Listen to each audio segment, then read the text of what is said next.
প্রথম একটু চাওয়া, আপনি দয়া করে বলবেন, এই যে গুরুদের দরবারে বাৎসরিক ওরস মাহফিল করা হয়, আচ্ছা, হ্যাঁ, অনেক দরবারে, বেশিরভাগ দরবারে বছরে 2টা ওরস হয়। হ্যাঁ হ্যাঁ, এই যে এখন একটা ওরস হচ্ছে, এরপরে কিন্তু আছে ফল ফাতেহা, আছে না বাবা? ফলের সিজনে ফলের ওরস, যেটা দয়ালকে ফল সেবা করাইয়া এরপরে ভক্তরা ফল গ্রহণ করে আস্তে আস্তে। তা আমি আমার দয়ালের কাছে জানতে চাই, সর্বপ্রথম এই ওরস মাহফিল কে শুরু করেছে? আচ্ছা, বাহ বাহ, কার থেকে এই ওরস মাহফিল শুরু? আচ্ছা, কইছি রে নতুন, এটা আমি আজও পর্যন্ত কখনো কাউকে প্রশ্ন করি নাই। ওই যে বলছি না, আমার আত্মার আত্মীয়, উনি আমার গুরু, উনি তো আমার আত্মার আত্মীয়। যদি তাই না হবে, তার জন্য আমার মন কেন কাঁদবে? আচ্ছা, লাগে জানি চিনি চিনি, তুই কিছু হবি নিশ্চয়, বাহ বাহ বাহ, না জানি আগের দেখা হয়েছিল কোথায়। বাংলাদেশের বিভিন্ন প্রান্তরে আমার কালুসা বাবার দরবারের গোলাম আছে, আছে কিনা বাবারা? আছে। ওই জগতে যদি সম্পর্ক টাইট না থাকতো, এই জগতে আইসাও টাইট হইতো না। তাহলে ভালোবাসা শুধু এই জগতে না, ওখান থেকে করেই এখানে আসছে। আচ্ছা, জোর আছে দয়াল, দাবি আছে। হ্যাঁ, আপনি বলবেন আমার নবীজি থেকে কি এই ওরস মাহফিল শুরু? আমরা সবাই নবীজির উম্মত, বাহ বাহ, নবীর মতের সাথে যার মত, সেই হইল নবীজির উম্মত। আমার নবীজির থেকে যদি শুরু হয়, তাহলে কেন শুরু করা হলো? আর দয়াল যদি আদেশ না করে, আমি আমার দয়ালের আদেশ না পেলে কিন্তু আমার বাড়িতে মাহফিল শুরু করতে পারবো না। আমার যদি নবীজির থেকে শুরু হয়ে থাকে, নবীজিকে আদেশ করেছিল কে? বাহ বাহ, বিষয়টা কি? এখানে আমার দয়াল গুরুজি আমাদেরকে একটু বুঝদান করবেন। পাশাপাশি দয়ালের গলায় আছে একটা মালা, আমার দয়ালেরা এখানে আছেন, দরবার থেকে মালা দেওয়া হয়েছে, আমাকেও দেওয়া হয়েছিল। আমি এখানে একটু বলতে চাই, দয়াল আপনার মালার সাথে আছে একটা লকেট সিস্টেম। বাহ বাহ বাহ, 5টা আঙ্গুলের চিহ্ন, আপনারা দেখছেন নি? যদি না দেখেন, দয়াল যখন দাঁড়ায় একটু খেয়াল করে, এই জায়গা ঝুইলা থাকবো। আচ্ছা, অনেক বয়াতিরা অনেক সুন্দর সুন্দর মালা ব্যবহার করে। এই যে আমাদের জালাল সরকার সাধু বাবাজান, সাধুর এক ভক্ত আরিফ সরকার সাধু, এরকম অনেকেই যারা গুরু হয়, এরা এগুলো পড়তে পারে। সবার কিন্তু গলায় এগুলো শোভা পায় না বাবারা। ভাই, আমি পিসাব না, যদি পিসাবের মতো পোশাকা দিবইরা আসনে বসে 2-4-10টা মালা নিয়া আবার পিসাব মালা,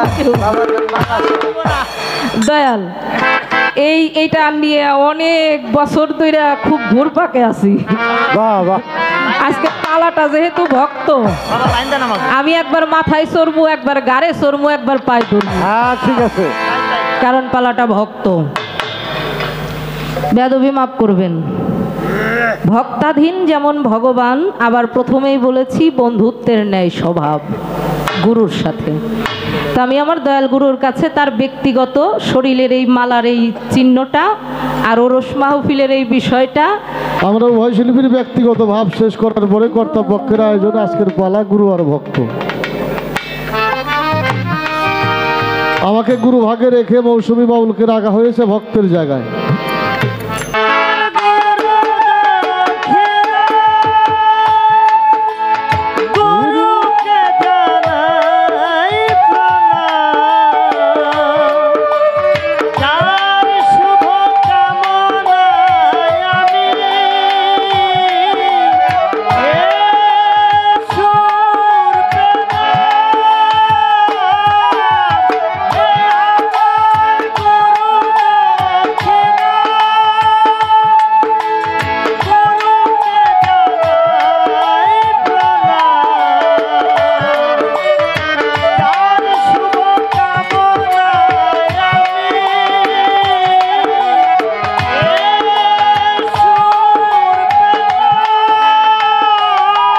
দরবারের আদেশ ক্রমে অতি উত্তম একটি পালা আজকে আমাদেরকে দেওয়া হয়েছে। এটা গুরু দরবার। পালাটাও আসছে গুরু এবং ভক্ত। গুরু দায়িত্ব দয়াল বাতেন সরকার তাকে গুরু দায়িত্ব অর্পণ করেছেন। আমি নিজেও তার উপরে গুরু দায়িত্ব দিয়ে ভক্ত পালা থেকে কিছু গান, কিছু চাওয়া পাওয়া দয়ালের কাছে রাখবো। ভক্তের তো গুরুর কাছে কোনো প্রশ্ন থাকে না, যদি প্রকৃত ভক্তের কথা বলতে যাই বাবা। হ্যাঁ, শিষ্য সেবক দাস তিনটা স্তর পার হলে হয় ভক্ত। আর যখন একটা মানুষ ভক্তের জায়গায় পৌঁছে যায়, গুরুর কাছে তার বাহ্যিক জগতের কোনো প্রশ্ন উত্তর চাওয়া পাওয়ার প্রয়োজন থাকে না। হালিম বয়াতি সাহেব তার গানের মধ্যে বলেছেন, আমাকে আপন করে নাও, তা না হলে ও মুর্শিদ চান নিজ গুণে দয়া করে তুমি আমার আপন হয়ে যাও। তা আমি আমার দয়াল চান বাতেন সরকার প্রথম আসর আমি দয়ালকে একটি ভক্তি দিয়ে আমার ভক্ত পালা থেকে গান আলাপ আলোচনা শুরু করতে চাই। আশা করি আমার দয়াল আমার ভক্তিখানা গ্রহণ করবেন এবং আপনারাও আমার ভক্তিখানা গ্রহণ করবেন। ধন্যবাদ সকলকে।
গুরু ভক্তের সম্পর্ক কি জানেন? বন্ধুর মতো।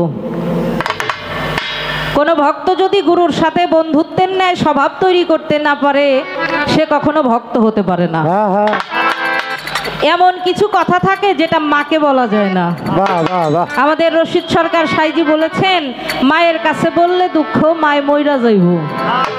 এমন কিছু দুঃখ, এমন কিছু কষ্ট, এমন কিছু অজানা কথা থাকে যেটা নিজের জন্মদাতা বাবাকেও বলা যায় না। বাবার কাছে বললে দুঃখ, বাবা কইলজা ভাইটা মইরা যাইব।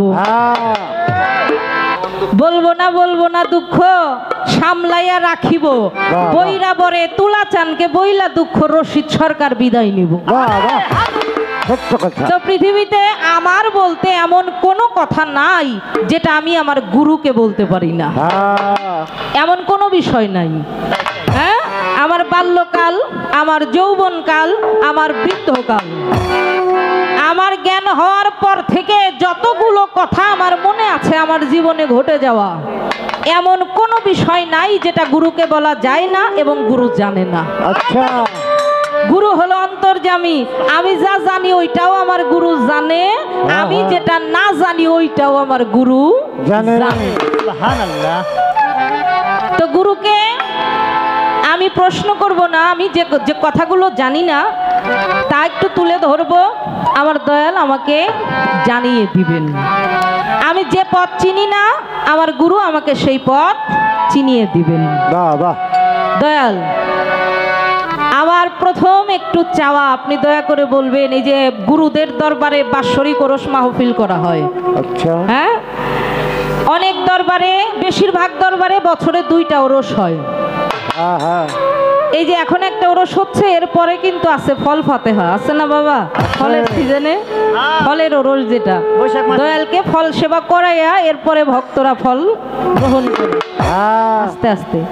তা আমি আমার দয়ালের কাছে জানতে চাই, সর্বপ্রথম এই ওরস মাহফিল কে শুরু করেছে?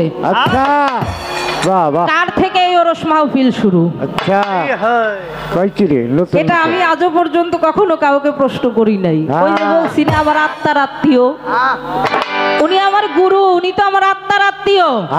যদি তাই না হবে, তার জন্য আমার মন কেন কাঁদবে? আচ্ছা লাগে জানি চিনি চিনি, তুই কিছু হবি নিশ্চয়। বাহ বাহ বাহ না জানি আগের দেখা হয়েছিল কোথায়। বাংলাদেশের বিভিন্ন প্রান্তরে আমার কালুসা বাবার দরবারের গোলাম আছে, আছে কিনা বাবারা? আছে। ওই জগতে যদি সম্পর্ক টাইট না থাকতো, এই জগতে আইসাও টাইট হইতো না। না তাহলে ভালোবাসা শুধু এই জগতে না, ওখান থেকে করেই এখানে আসছে। আচ্ছা জোর আছে দয়াল, দাবি আছে। হ্যাঁ, আপনি বলবেন আমার নবীজি থেকে কি এই ওরস মাহফিল শুরু? আমরা সবাই নবীজির উম্মত। বাহ বাহ নবীর মতের সাথে যার মত, সেই হইল নবীজির উম্মত। আমার নবীজির থেকে যদি শুরু হয়, তাহলে কেন শুরু করা হলো? আর দয়াল যদি আদেশ না করে, আমি আমার দয়ালের আদেশ না পেলে কিন্তু আমার বাড়িতে মাহফিল শুরু করতে পারবো না। আমার ক্ষমতা নেই। যদি নবীজির থেকে শুরু হয়ে থাকে, নবীজিকে আদেশ করেছিল কে? বাহ বাহ বিষয়টা কি? এখানে আমার দয়াল গুরুজি আমাদেরকে একটু বুঝদান করবেন। পাশাপাশি দয়ালের গলায় আছে একটা মালা। মালার বড় জ্বালা জ্বালা রে, ওরে মালা। আমার দয়ালেরা এখানে আছেন, দরবার থেকে মালা দেওয়া হয়েছে, আমাকেও দেওয়া হয়েছিল। আমি এখানে একটু বলতে চাই, দয়াল আপনার মালার সাথে আছে একটা লকেট সিস্টেম। বাহ বাহ বাহ 5টা আঙ্গুলের চিহ্ন, আপনারা দেখছেন নি? হ্যাঁ হ্যাঁ যদি না দেখেন, দয়াল যখন দাঁড়ায় একটু খেয়াল করেন, এই জায়গা ঝুইলা থাকবো। কথা সত্য, আচ্ছা দেখা যাবে না। লুকায় রাখছে নিরিক না করলে দেখা যাবে না। অনেক বয়াতিরা অনেক সুন্দর সুন্দর মালা ব্যবহার করে। এই যে আমাদের জালাল সরকার সাধু বাবাজান, সাধুর এক ভক্ত আরিফ সরকার সাধু, বাহ বাহ এরকম অনেকেই আছে যারা গুরু হয়, এরা এগুলো পড়তে পারে। সবার কিন্তু গলায় এগুলো শোভা পায় না বাবারা। ভাই, হ্যাঁ? আমি পিসাব না, যদি পিসাবের মতো পোশাক আদি বইরা আসলে বসে 2-4-10টা মালা নিয়া আবার পিসাব দয়াল এইটা নিয়ে অনেক বছর ধরে খুব ঘুরপাকে আছি। বাহ বাহ আজকে পালাটা যেহেতু ভক্ত, আমি একবার মাথায় চড়বো, একবার গাড়ে চড়বো, একবার পায়ে ধরবো। হ্যাঁ ঠিক আছে। কারণ পালাটা ভক্ত। বেয়াদবি মাফ করবেন। ভক্তাধীন যেমন ভগবান, আবার প্রথমেই বলেছি বন্ধুত্বের ন্যায় স্বভাব গুরুর সাথে। তো আমি আমার দয়াল গুরুর কাছে তার ব্যক্তিগত শরীরের এই মালার এই চিহ্নটা, আর ওরস মাহফিলের এই বিষয়টা, আর পালা হলো ভক্ত। আচ্ছা আপনারা সকলেই দেখেছেন আমি দয়ালের চরণে নত হয়ে ভক্তি দিয়েছি, কিন্তু মাথা নত করার নাম ভক্তি না। আচ্ছা ভক্তিবিদ্যা যদি কেউ না জানে, সে ভক্ত হতে পারে না। আমার দয়ালের কাছে জানতে চাই এই ভক্তিবিদ্যাটা। আচ্ছা যেমন ঈশ্বরচন্দ্র বিদ্যাসাগর বিয়ে করেছেন, বাসর ঘরে গিয়েছেন, স্ত্রীকে স্পর্শ করতে যায়, স্ত্রী ডাক দিয়ে বলে, স্বামী আপনি একটু দাঁড়ান, আপনার নাম কি? আমার সাথে তোমার বিবাহ হলো, আমার নামটাও জানো না? আমি জানি, আপনার মুখ থেকে শুনতে চাই। আমার নাম ঈশ্বরচন্দ্র বিদ্যাসাগর। আপনি বিদ্যাসাগর? আপনি তো পণ্ডিত মানুষ, তাহলে আমার একটা প্রশ্নের জবাব দেন। কি প্রশ্ন? আপনি আমাকে দয়া করে যদি ভক্তিবিদ্যাটা একটু শিখাতেন, আপনি পণ্ডিত মানুষ, বিদ্যাসাগর আপনার টাইটেল। হ্যাঁ, সেখানে ঈশ্বরচন্দ্র বিদ্যাসাগর নীরব হয়ে গিয়েছিল, কারণ তিনি যত বই পুস্তক পড়েছিলেন, বাহ্যিক জগতের যত শিক্ষা তিনি গ্রহণ করেছিলেন, এর মধ্যে কোথাও কোনো পুস্তকে ভক্তিবিদ্যা ছিল না। তা আমি আমার দয়ালের কাছ থেকে জানবো ভক্তিবিদ্যা। বাবা স্ত্রী ডেকে বলেছিল, স্বামী গো, আপনি ভক্তিবিদ্যা শিক্ষা করে ঘরে ফিরে আসেন, এরপরে আমরা সংসার জীবনে যাই। ঈশ্বরচন্দ্র বলেছিল, বিবি আমার যদি আসতে মাস কেটে যায়, বছর কেটে যায়, একটা যুগ পার হয়ে যায়। স্ত্রী বলেছিল, স্বামী গো, আমি আপনার অপেক্ষায় থাকবো। বাহ বাহ বাহ, বর্তমানে এই রকম মেয়া মানুষ পাওয়া খুব কঠিন হ্যাঁ? ব্যাপার। একেবারে অসম্ভব। কঠিন ব্যাপার। রশিদ সরকার বলছে, বিয়ে করলে বউ পাওয়া যায়, নিগুর সাথী মেলে না। হ্যাঁ ঠিকই বলছো। বউ, স্ত্রী, অর্ধাঙ্গিনী, সহধর্মিনী এগুলো কিন্তু এক বিষয় না বাবা। না, তাদেরকে আমি সেলুট জানাই, আমার সেই সমস্ত মা বোনদেরকে যারা স্বামীকে ধর্মের পথে সাহায্য করে, বাহ বাহ, তাকে বলা হয় সহধর্মিনী। তুমি গুরু দরবারে যাচ্ছ, আমারও তো গুরু। গুরু দরবারে কখনো খালি হাতে যেতে হয় না। আমার মুরগির ডিম বিক্রি করা এই 50টা টাকা আছে, এই 100টা টাকা আছে, এই 200টা টাকা আছে, যদি তুমি নিয়ে গিয়ে আমার দয়ালের একটু দিয়া দিতা, হ্যাঁ হ্যাঁ হ্যাঁ, এই দাসীকে যেন একটু দয়াল চরণে রাখে। আরে এর নাম সহধর্মিনী। অর্ধেক অঙ্গের ভাগ। দয়াল এই রকম যারা পায়, স্বামী স্ত্রী হয়, উভয়ে মিলে গুরু কর্ম করে, এরা আগাইতে পারে, একা একা হয় না। দরদ্রে। তাহলে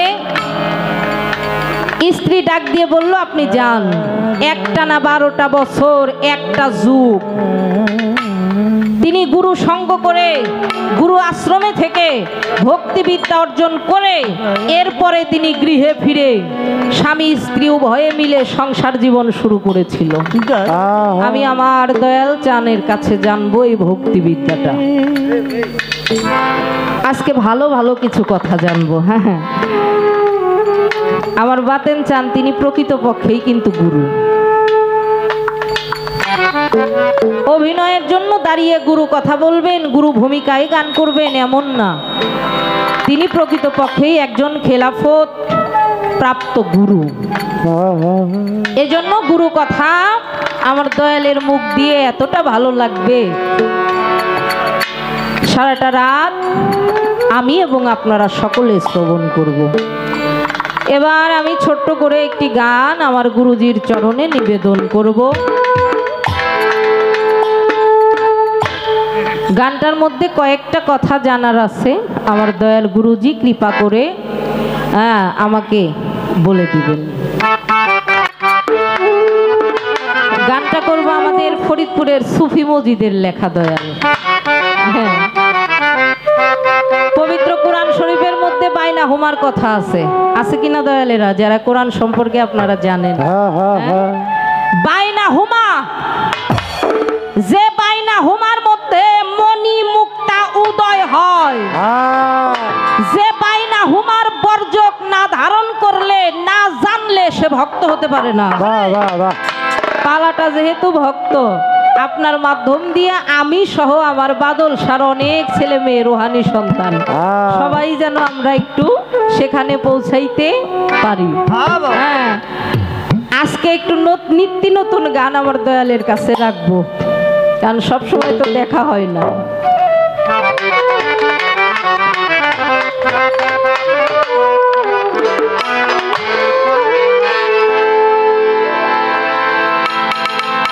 ওরে বাইনা হুমা কোন বর্জক, আচ্ছা বাইনা হুমা কোন বর্জক বলো রে তার বিব। আচ্ছা বলি হরি কথা। বাইনা হুমায় কোন বর্জক রয়,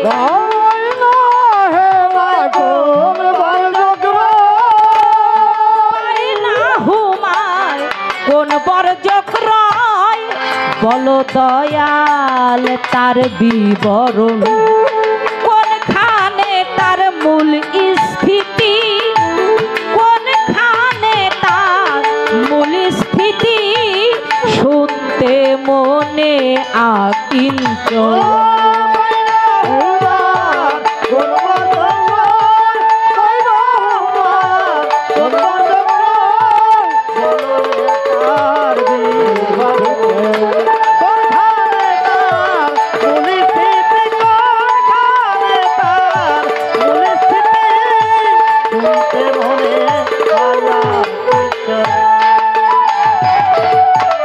বাইনা হুমা বলে কারে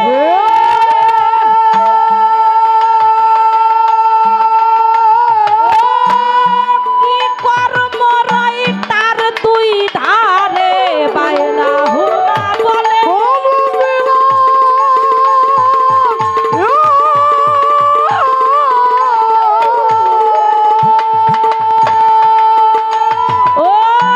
কি কর্ম রয় তার দুধারে মাঝখানে রয় বলি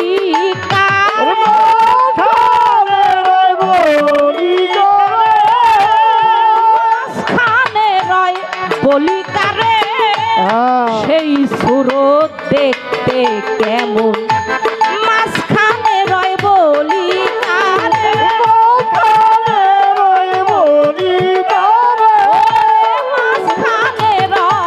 বলি কারে সেই সুরত দেখিতে কেমন পাইনা হুমায় কোন বর্গ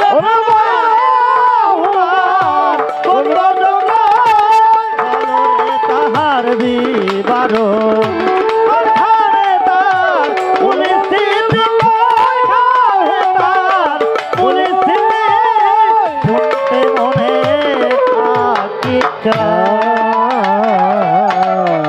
মণি মুক্তা জন্মে যে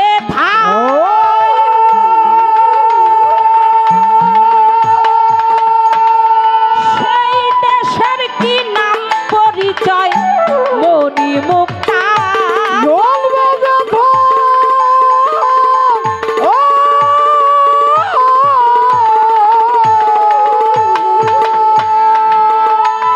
ওরে কোন দেশের কি নাম পরিচয় কোনখানে বিশ্বের উদয়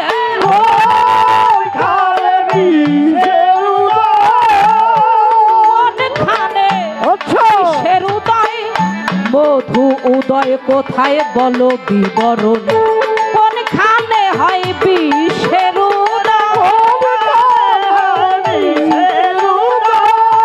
কোনখানে রয়ে বিশ্বের উদয় কোনখানে মধু সৃজন বাইনা হুমায় কোন বড় বলো রে তাহার বিবারো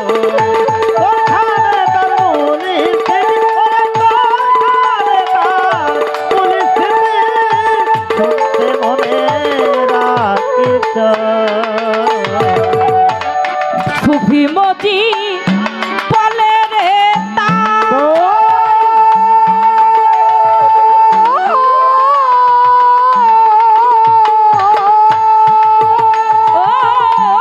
এসব কথা দয়ালকে শুধাই সুফি মজিদ বলে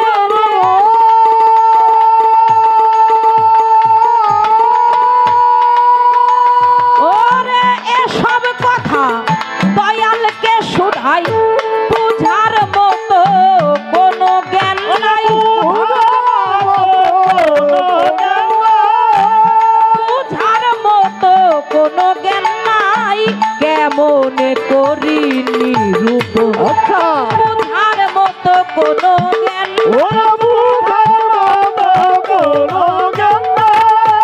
বুঝার মতো কোনো জ্ঞান নাই কেমন করি নিরূপণ পাইনা হুমায় কোন বর্জ বলো রে তাহার বিবরণ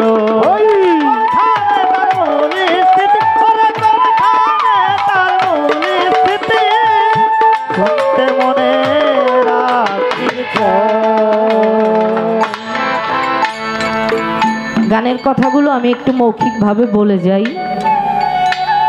বাইনা হোমায় কোন বর্জক রয় বলরে তার মূল বিবরণ, কোনখানে তার মূল স্থিতি শুনতে মনে আকিঞ্চন। বাইনা হোমা বলে কারে কোন কর্ম রয় তার দুধারে, আচ্ছা এ ধারের পানি ও পাশে যায় না, ও পাশের পানি এই পাশে আসে না। মাঝখানে রয় বলি কারে কি সুরত দেখতে কেমন, খুব আস্তে বাজাও।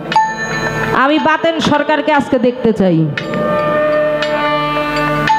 এই বডিটা আমার দরকার নাই, এই বডি হলো বাতেন সরকারের, কিন্তু এই বডিটা আমার প্রয়োজন নাই। এটা আজকে আছে কালকে নাই, ঠিক কিনা বাবারা?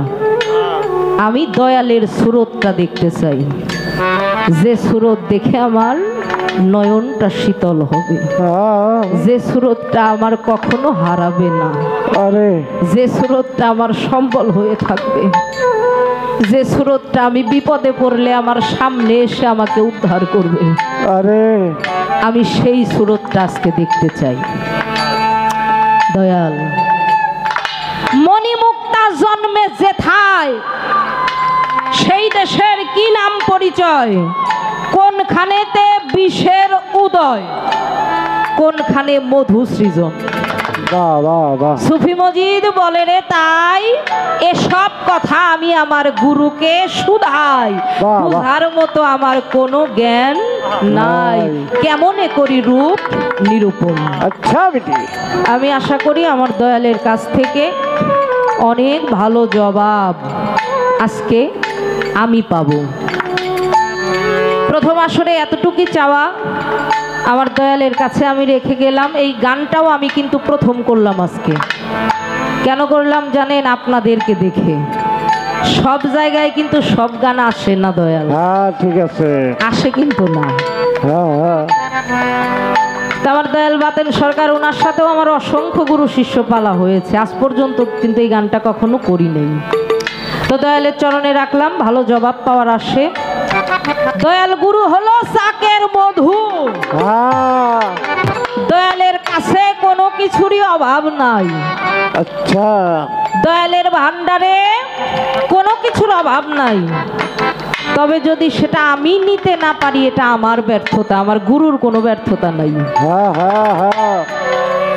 ক্ষমা চাই, আমার দয়াল যেন কষ্ট না পায়। আমি ছোট্ট করে আরেকটি গান করে বসে যাই।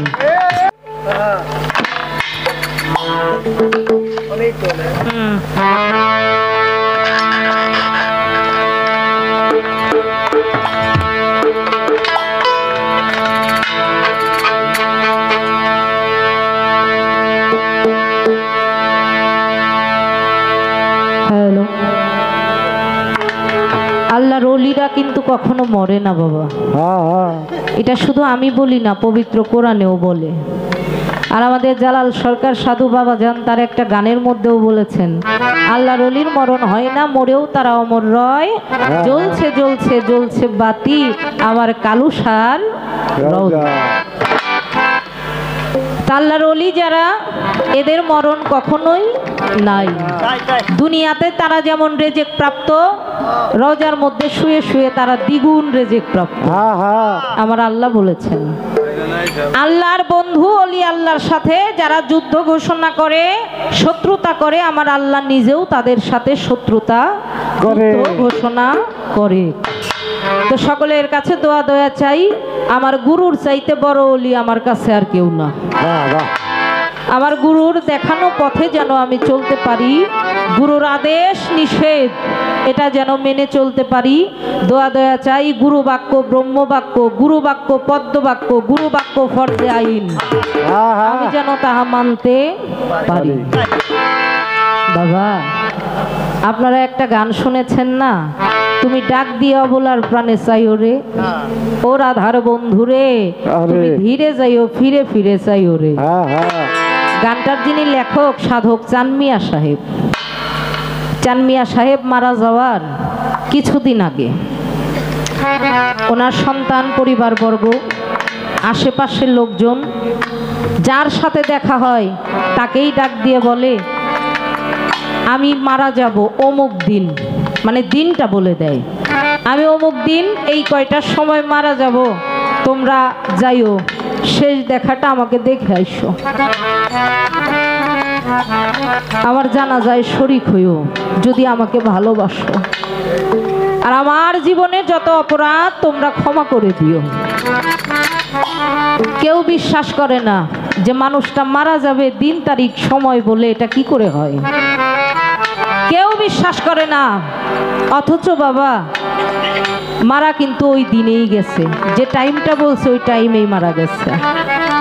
ওনার ছেলেদেরকে বলে গিয়েছিল, বাবারা আমার জানাজা তোমরা আগেই শুরু করবে না, আমার জানাজার ইমাম হবে আমার মুর্শিদ চান নিজেই। আরে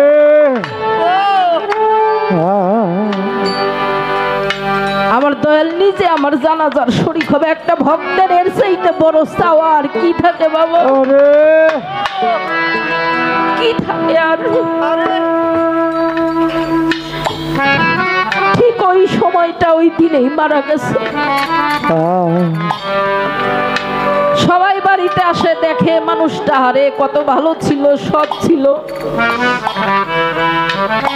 তাহলে মারা গেছে, লোকজন আসছে, দেখা শেষ, তাকে তো কবরস্থ করতে হবে, জানাজার ব্যবস্থা করতে হবে। ছেলেরা ডাক দিয়ে কয়, আমার বাবার শেষ একটা ওসিয়ত আছে, আমার বাবার জানাজার ইমাম তার মুর্শিদ নিজে হবে, তার মুর্শিদ না আসা পর্যন্ত তার জানাজা আমরা দেব না। লোকজন অপেক্ষা করে, সারাটা রাত পার হয়ে গেল, নাই, দেখা নাই। দ্বিতীয় দিন পার হয়ে গেল, রাত পার হয়ে গেল, দেখা নাই। তৃতীয় দিনও বাবা, 3 দিন পরে ওনার মুর্শিদ বাড়ির উপরে সশরীরে এসে হাজির। আরে আমার সামিয়া কই রে? ছেলেরা ডাক দিয়ে বলে, আপনার এই 3 দিন পরে আপনার ভক্তের কথা মনে হইছে,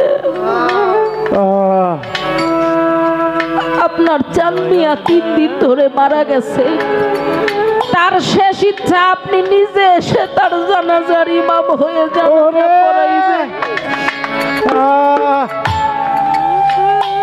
দয়াল এসে জানাজার ইমাম হয়ে জানাজার নামাজ পড়িয়ে কবরস্থ করে চলে গেছেন। এখন ওই যে 40 করতে হয়, 40 দিন আসার আগে ছেলেরা মনে মনে ভাবে, তাহলে দাদা হুজুরের বাড়িতে যাই, দাদা হুজুরকে দাওয়াতটা দিয়ে আসে, দয়া করে যেন আসে। আরে ওনার বাড়ি ছিল আবার শেরপুর সদর থানায়।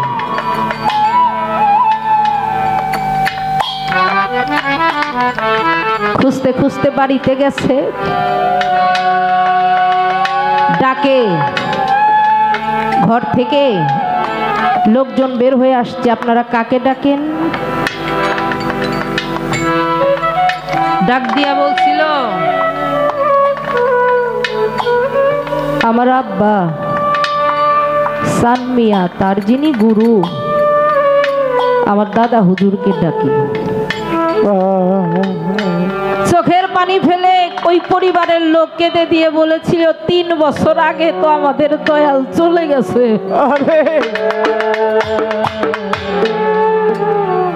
কি বলেন? আমার আব্বার জানাজার ইমাম হয়ে যে ইমামতি করলো, সে 3 বছর আগে মারা গেছে, মানে বিষয়টা কি? ঘরের ভিতরে প্রবেশ করলেন, ঘরের ভিতরে ঢুকে দয়ালের ছবির দিকে যখন নজর পড়েছে, বলে, আহা, উনি তো সশরীরে এসে জানাজার ইমাম হয়ে জানাজা পড়াইলেন। এক ভাই আর এক ভাইকে জড়িয়ে ধরে কাঁদে, ভাই আসলে আমরাই চিনতে পারি নাই রে, আমরাই বুঝতে পারি নাই গুরু কেমন, ভক্ত কেমন। ভক্তের কাছে গুরু যেমন কখনো মারা যায় না, আবার ডাকার মতো ডাকলে ভক্ত থেকে গুরু কখনো দূরেও থাকে না। বন্ধুরে, বাহ্যিক জগতের প্রশ্ন উত্তর এটা ক্ষণিকের জন্য, আসরের জন্য সেজেছ যে সাজ করিবে সে কাজ, না হলে পাবে লাজ। এই সময় আমি আমার মিনতি রেখে যাই, বন্ধুরে এই দুনিয়া ছেড়ে যেদিন বিদায় নিয়ে চলে যাব, আমি যেন আমার গুরু বর্জকটা দেখতে দেখতে, গুরু নামটা জপতে জপতে চলে যেতে পারি। আমার মুর্শিদ নিজে যেন আজরাইল হয়ে এসে আমাকে নিয়ে যায়। এতটুকু আর কি, ছোট্ট করে একটু প্রার্থনা গান করে বসে যাব। মনের জ্বালা সব তোরা জ্বালা আমার দয়াল রে, তুমি বিনা কেহ নাই রে দয়াল, তুমি ছাড়া ভক্তের কেহ নাই আমার দয়াল রে, তুমি ছাড়া আমার কেহ নাই। চরণ ধুলা রে আমায় গোসল করাইও, চরণেরই ধুলি দুই চোখে সুরমা পরাইও। চরণ ধুলা আমায় গোসল করাইও, ওই চরণ ধুলির চোখে সুরমা পরাইও। চরণ ধুলা রে গোসল করাইও, চরণেরই ধুলি দুই চোখে সুরমা পরাইও। আমার শাহজাহান নামের গান শোনাইও, তরিকার ভাই আমার দরদ।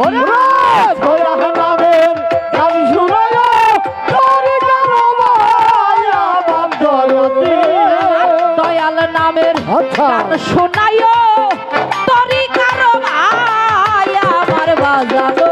তুমি বিনে যাইবার জায়গা নাই, তোমার মতো দরদি কেউ নাই আমার বাদল শাহ, তুমি বিনে ভক্তের কেহ নাই। আমার যত মনের জ্বালা আমার যত, আমার যত মনের জ্বালা সব তোরা জ্বালা আমার দয়াল রে, তুমি ছাড়া আমার কেহ নাই রে বাবা, তুমি ছাড়া ভক্তের কেহ নাই আমার দয়াল রে, তুমি ছাড়া আমার কেহ নাই। চাই না বেহেশত ভয় নাই তোজো, তোর ভরসা করি, একমাত্র ভরসা যার যার গুরুর চরণ তোর। চাই না ভেদ ভয় নাই তুজো, তোর ভরসা করি, একমাত্র ভরসা যার যার তোর চরণ ধরি। চাই না বেহেশত ভয় নাই তোজো, তোর ভরসা করি, একমাত্র ভরসা যার যার গুরুর চরণ তোরি। সত্তুল চাঁদের চরণ তলে আবুলের ঠাই আমার বাবা।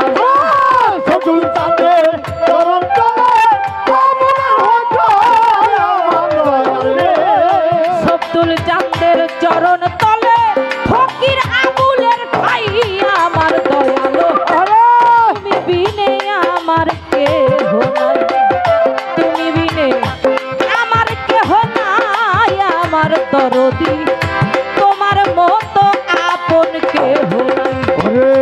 আমার যত মনের জ্বালা আমার যত, আমার যত মনের জ্বালা সব জ্বালা আমার দয়াল রে, তুমি ছাড়া আমার কেহ নাই বাবা, তুমি ছাড়া আমার কেহ নাই আমার দয়াল রে, তুমি ছাড়া আমার কেহ নাই। দরবারেতে কুকুর হয়ে কাটাবো জীবন, দিবানিশি স্কান্দার সারু করব দর্শন। দরবারেতে কুকুর হইয়া কাটাবো জীবন, দিবানিশি তোমার ওই রূপ করব দর্শন।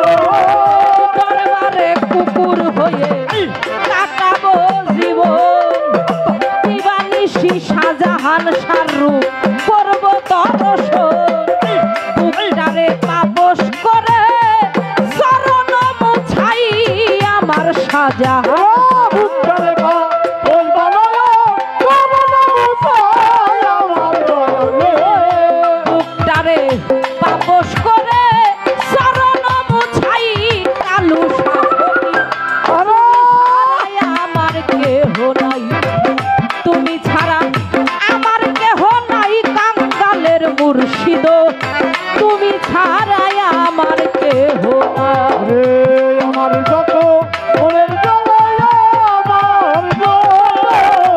আমার যত মনের জ্বালা সব জ্বালা জ্বালায় আমার দয়ালে তুমি ছাড়া আমার কেহ নাই রে বাবা তুমি ছাড়া যাইবার কেহ নাই আমার দয়ালে তুমি ছাড়া আমার কেহ নাই চরণ ধুলা জলে আমায় গোসল করাইও চরণেরই ধুলি চোখে সুরমা পরাইও চরণ ধুলা জলে আমায় গোসল করাইও ওই চরণ ধুলি চোখে সুরমা পরাইও চরণ ধুলা জলে আমায় গোসল করাইও পাতের চরণেরই ধুলি চোখে সুরমা পরাইও আমার অসীম নামের গান শোনাইও তরিকার ভাই আমার দরদি মুর্শিদ নামের গান শোনাইও তরিকার ভাই আমার দরদে শাহজাহান নামের গান শোনাইও তরিকার ভাই আমার মুর্শিদ জান তুমি বিনে আমার কেহ নাই তোমার মতো আপন কেহ নাই আমার বাদল শাহ তুমি বিনে ভক্তের কেহ নাই আমার যত এই মনের জ্বালা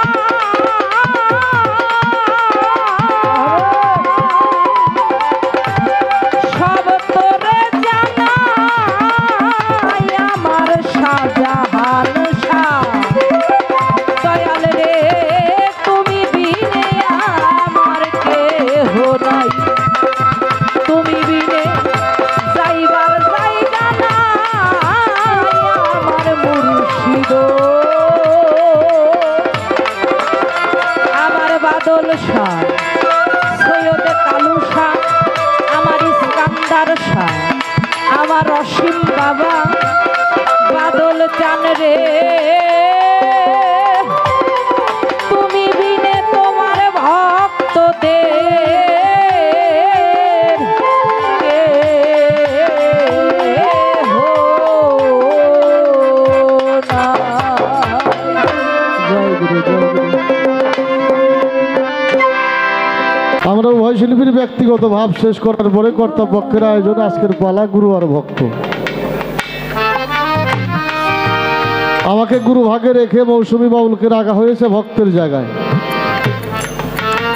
দাঁড়িয়ে অত্যন্ত চমৎকার কিছু প্রশ্ন গান, সেই সাথে একটা জীবনী থেকে কিছু আলোচনা করে আমরা একটা ভাবের জায়গায় সকলেই ছিলাম। ধন্যবাদ জানাই অত্যন্ত গুরুত্বপূর্ণ কিছু কথা আমাদের মাঝে তুলে ধরার জন্য। প্রথমেই যেই কথাটা আসছে এই কথাটা হইল এই যে ওরস শরীফ আমরা যেটা করতেছি, হ্যালো, ওরস যেটা আমরা করতেছি, ওরসটা সর্বপ্রথম কোথায় হয়েছিল, কে করেছিল? হ্যালো, কি করে? আরে তুই দা বাস বেটা,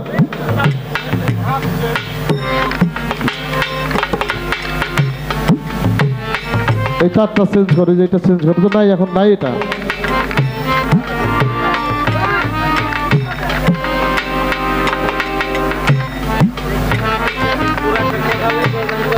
আর কত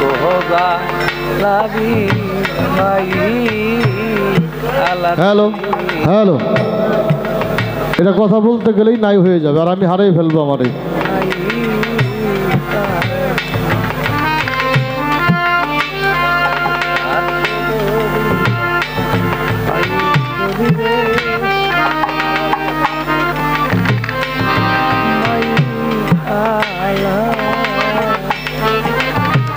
হ্যালো,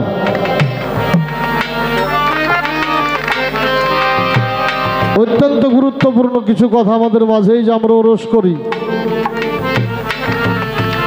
এই ওরস পূর্বে কোথায় হয়েছে, কে করেছে, কার সাথে করে করেছে? কিছুদিন আগে এক মাওলানারে দেখলাম, উনি ইউটিউবে বলতেছে যে দরবার বলতেই তো কোনো কিছু নাই। মানে ওনার বক্তব্য, উনি হাদিস কোরআনের কোনো জায়গায় দরবার খুঁজে পায় নাই। তো আমাদের তো বলার কোনো ভাষা নাই। আমরা গুরু ধরা মানুষ, ধৈর্য ধরতে জানি, শুনতে জানি, কাউকে অপমান করতে জানি না, কাউকে ছোট করে কথা বলতে আমাদের পীর মুর্শিদরা শিখায় নাই। তার প্রশ্নটা ওই জায়গায় যে আমরা ওরস শরীফ করি, এটা সর্বপ্রথম কোথায় হয়েছে, কে করেছে, কে ছিল সাথে? আল্লাহ রসুল কি করেছেন? যদি করে থাকে সেটা কবে, কোথায় করেছেন? আল্লাহ রসুলের পরে বেলায়েতের দায়িত্বটা আসছে মাওলা আলীর কাছে। মাওলা আলী কি করেছেন? যদি করে থাকে কোথায় করেছেন?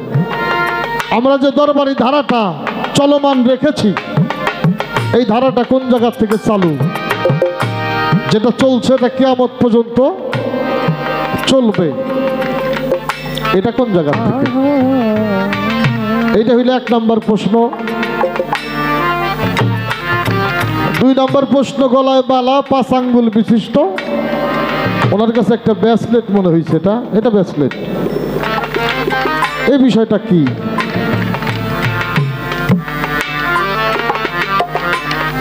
অত্যন্ত গুরুত্বপূর্ণ একটা কথা।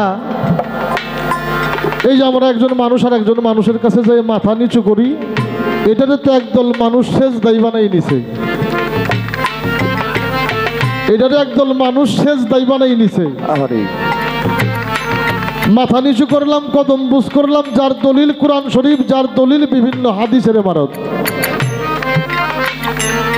আর আমাদের মধ্যে কিছু কিছু মানুষ, তাদের বক্তব্য হইল মাথা নিচে করাই যাবে না আল্লাহ ছাড়া কারো কাছে।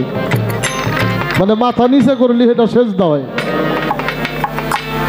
মাথা নিচু করলে যদি সেজদা হয় তাহলে দান বোনা বাদ দেওয়া লাগবো। কি বাবা, ও অভিন্দর গেলি তো মাথা নিচু হয় না?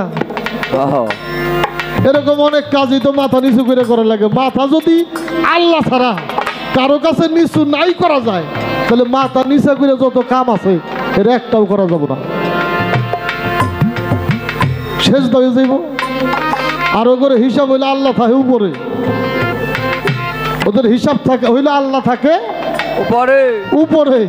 আর আল্লাহ পবিত্র কোরআন শরীফের মধ্যে জানিয়ে দিল, নাহানু আকবর ইলাইহি মিন হাবলিল ওয়ারিদ, আমরা তোমার ঘাড়ের সাহারগের চাইতেও নিকটে থাকি। আল্লাহ যদি ঘাড়ের সাহারগের চাইতে নিকটে থাকে, ওরা খালি উঁচাই আল্লাহর দেখায় আর কয় মাথা নিচে করা যাব না না। তার কথা আমি মাথা নিচু করেছি, তাজিম করেছি, সম্মান করেছি, এটা ভক্তি না। ভক্তি কি? যা শিখতে ঈশ্বরচন্দ্র বিদ্যাসাগরের মতো মানুষের জীবনের 12টা বছর কেটে গেছে, একেবারে বাসর ঘরে তার নতুন স্ত্রী রেখে স্পর্শ করতে দেয়নি তার স্ত্রী তাকে। ততক্ষণ আমাকে স্পর্শ করা যাবে না যতক্ষণ পর্যন্ত আপনি ভক্তিবিদ্যা অর্জন না করবেন। 12 বছর সাধনা করে ভক্তিবিদ্যা অর্জন করে তারপরে এসে তারা সংসার করলো। আসলেই ভক্তি কি, ভক্তিবিদ্যাটা কি? 3টা প্রশ্ন তার মৌখিকভাবে। এখানেই শেষ না। সুফি মজিদ সাহেবের একটা গান, বাইনা হুমা নদী, বাইনা হুমায় কোন বর্জক রয়, কোনখানে কার মূল স্থিতি, শুনতে মনের আকিঞ্চন। বাইনা হুমা বলে কারে কি কর্ম রয় তার, 2 ধারে মাঝখানে ধ্যান, মাঝখানে ধ্যান করে কারে সুরাত দেখতে, যার ধ্যান করে সেই সুরাত দেখতে কেমন।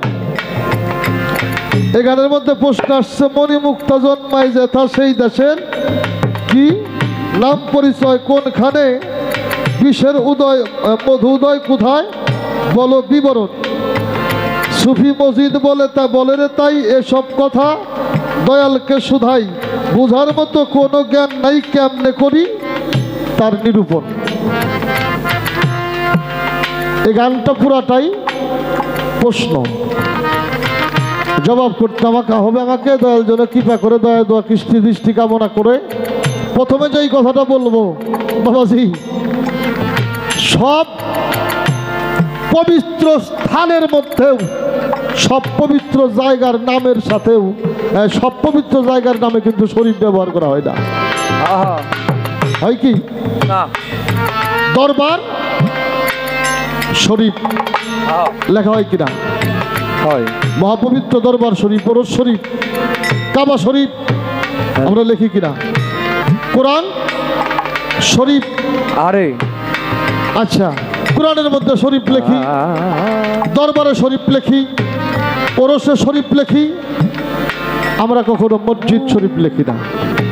আমরা কি মসজিদ শরীফ লেখি? না না, মসজিদ পবিত্র জায়গা না? নিঃসন্দেহে আল্লাহর ইবাদতের জন্যে পবিত্র জায়গা মসজিদ, কিন্তু এখানে শরীফ লেখা হয় না। মাদ্রাসা অবশ্যই অবশ্যই এখানে পবিত্র লেখা শিক্ষা, যা আল কোরআনের শিক্ষা, ইহা আমাদেরকে দান করা হয়। এই জায়গায় শরীফ লেখা হয় না। হয় না। হয় না কেন? একটা আমরা নিজেরা আল্লাহর হুকুমে পাক পবিত্র করে নিয়েছি, আর একটা আল্লাহ নিজে পবিত্র করে দিয়েছে। আল্লাহ নিজে যেটা পবিত্র করে দিয়েছে এইটাই হইল শরীফ। আল্লাহর ঘর কাবা, কোনো সন্দেহ আছে? আল্লাহর ঘর কাবা, কোনো সন্দেহ নাই নাই। এই জন্য কাবা হইল শরীফ। ওরস আল্লাহ নিজে করেছে, এই জন্যে ওরস হইল শরীফ। কোথায় করেছে? আরশ থেকে হইল ওরস শব্দের উৎপত্তি। আরশ থেকে হইল ওরস শব্দের উৎপত্তি। এটা আল্লাহ নিজে করেছে। কবে, কখন করেছেন? যখন আল্লাহ মোহাম্মদী নূরকে সৃষ্টি করলেন, মোহাম্মদী নূর দ্বারা যখন সমস্ত রূহের সৃষ্টি, তখন আল্লাহ আরশ আজলের উপরে মোহাম্মদী নূর দ্বারা আলোকিত করে সমস্ত রূহকে ডেকে সেই জায়গায় একটা ওরস শরীফ করেছিলেন। ওরস করেছিলেন কেন করেছিলেন? যত সৃষ্টি রূহ আমি এর সকলকে দর্শন করতে চাই। সমস্ত রূহ আল্লাহ একত্র করেছিলেন, ডেকে ডেকে বলেছিলেন তোমরা দর্শন করো নূরে মুহাম্মাদি। আল্লাহ হুকুম করেছিলেন দর্শন করো নূরে মুহাম্মাদি। যারা দর্শন করেছিল, দর্শন করে যারা ওইখানে সেজদা সম্পূর্ণ করে পৃথিবীতে আসছে, ওরা আসছে মাদার জাতলি হয়ে। ওরা মার গর্ভের থেকে জন্ম নিয়ে আল্লাহর ওলি, যেমন আমার বড় পীর আব্দুল কাদের জিলানী, আমার খাজা বাবা, এরা কিন্তু মায়ের গর্ভের থেকে অলি হয়ে আসছে। অলি হয়ে আসছে কেন? তাদের যে কাজ এটা তারা দেখেই শেষ করে আসছে। আর দেখেও যারা না দেখার ভান করছে, ওরা এই পৃথিবীতে হিসাব দেখা না দেখার ভান করেই চলে। দেখছে, সেজদা করছে, সেজদা পরিপূর্ণ হয় নাই, যে যে রূপ দেখে সেজদা করছে ওই রূপটা পৃথিবীতে আসছে। যে যারে দেখছে ওই রূপের মানুষটা পৃথিবীতে আসছে। তার সাথে যখন দেখা হয়, হাদিসের মধ্যে আসছে হুমুল্লাহ জিনা এজরাউ জিকরুল্লাহ, তারে দেখা মাত্র আর পৃথিবীর কোনো কথা খেয়াল থাকে না। আরে তারে দেখা মাত্র আর পৃথিবীর কোনো কথা খেয়াল থাকে না। কেন খেয়াল থাকে না? ও তো ওরে দেখাই আসছে, ওরে দেখা আসছে, আর পৃথিবীতে এসে যখন পাইছে তখন আর ওর কোনো কিছুই পাওয়ার বাকি নাই। এই জন্যে ওর মুর্শিদ ছাড়া আর পৃথিবীর কোনো কিছু চাওয়াও নাই নাই। একটা বিষয় ক্লিয়ার করে দিয়ে যাই, বেদবি নেবেন না আমার কথায়। আমরা যারা তরিকতের মাশায়েখ, আমরা যারা পীর মুরিদি করি, আমাদের মধ্যে একটা প্রথা চালু আছে। এই প্রথাটা হইল এরকম, আমি এক জায়গায় বায়াত পড়ছি না, আমি আমার সাওয়াল রে কই তুমি আমার পীর সাহেবের কাছে মুরিদ পড়ো গা, বলি কিনা? এরকম হইতেছে না? হইতেছে। আচ্ছা, আমি যারা দেই খাসছি, পীর সাহেবের ছেলে যদি সেই মানুষটা না হয়, তার সাথে তো আমার ওই প্রেম হবে না। হবে কি? না না। তাইলে এই যে আমার যে জোর কইরে বাবা তোমার পীর সাহেবের সাওয়ালের কাছে দিলে, আসলেই তো আমি ওনার দেই খাসি নাই, ওনার সাথে তো আমার সেই প্রেমটা হবে না। যখনই তার সাথে আমার এই প্রেম হবে না, তখন আমার দিয়ে ভক্তের কার্য সম্পাদন হবে কিনা? তাই যদি না হয়, তাহলে যাদের সন্তান বায়াত দেওয়ার ইচ্ছা পীর মুর্শিদের দরবারে, তারে হুকুম না করে স্বাধীনতা দিয়ে দেবেন। কেমন স্বাধীনতা দিয়ে দেবেন? বাবা, পৃথিবীতে আসছো, একমাত্র মুক্তির পথ আহলে বায়াত, এটা তোমাকে গ্রহণ করতে হবে। আমি তোমাকে মুক্ত করে দিলাম, তুমি তোমার মনের মতো করে একজন মানুষ চিনে নাও, বুঝে নাও, খুঁজে নাও, যারা তোমার ভালো লাগে। আমি বাবা হয়ে আমি তোমার তার হাতে দিয়ে যাব। আর ওই মানুষটা যদি তার সেই মানুষটারে পায়, কোনোদিন এই গুরু আর ভক্তের মধ্যে বিবাদ হতে পারে না, কোনোদিন এই গুরু ভক্ত আলাদা হইতে পারে না। আমাদের বর্তমান সময়ে এই যে গুরু আর ভক্ত খালি আলাদা হওয়া, এই যে একটা ফেসাদ, কি বাবা হইতেছে কিনা? আজকে যে বাদল সাহেবের কাছে মুরিদ করছি, কয়দিন পরে ভাল লাগে না, আর একজনকে দেখছি হেরে ভাল লাগে, আবার যে হের কাছে মুরিদ হইছি, হের কাছে বায়াত হইলাম, ভাল লাগে না, আবার যে আরেকজনের কাছে বায়াত হইতেছি। কারণ কি? কারণটা এইরকম, কয় মা মাছ এই রাঁধছে কেডা? কয় তোমার বউ রাঁধছে। কয় মা এগুলো কাটছে কেডা? কয় মা বাবা আমি তো কাটছিলাম। কয় কাটাই তো দফা আর চাও, কাটাই তো দফা সার চাও, এটার ভাল লাগবো কেমবা? তো বিষয়টা হইলো, যাদের সন্তান আছে অবশ্যই অবশ্যই কোনো পীরের কাছে আপনি নির্ধারণ করে দেওয়া ব্যক্তি রেখে তারে স্বাধীনতা দিয়ে দেবেন। তুমি তোমার মতো করে তাকে খুঁজে নাও যে তোমার মনের মানুষ। আর যদি সে তাকে খুঁজে পায়, তাহলে আমাদের এই সমস্যাটা হওয়ার কথা না। আর আপনি জোর টোর করে দিবেন, আসলে তার প্রতি আমার মনই বসে না, আমি তার ভজন করব কিভাবে? পূর্বে যে যাকে দেখে এসেছে পৃথিবীতে এসে তাকে পাইলে তার সমস্ত চাওয়া সম্পূর্ণ হয়ে যাবে। আর এমন পাওয়া যদি কেউ পায়, তার আর কোনো কিছুই চাওয়ার থাকে না না। আরো সে ওরস আল্লাহ করেছিলেন, মোহাম্মদ নূর তার আলোকিত করেছিলেন, পাঞ্জাতন 5টি তারকা, সেখানে বর্তমান এই যে এখন আমরা আসন জ্বালাই না, আসন জ্বালাই না, এখনো মোমবাতি তো কেউ একটা দেয়, তাই দেয় না বাবা?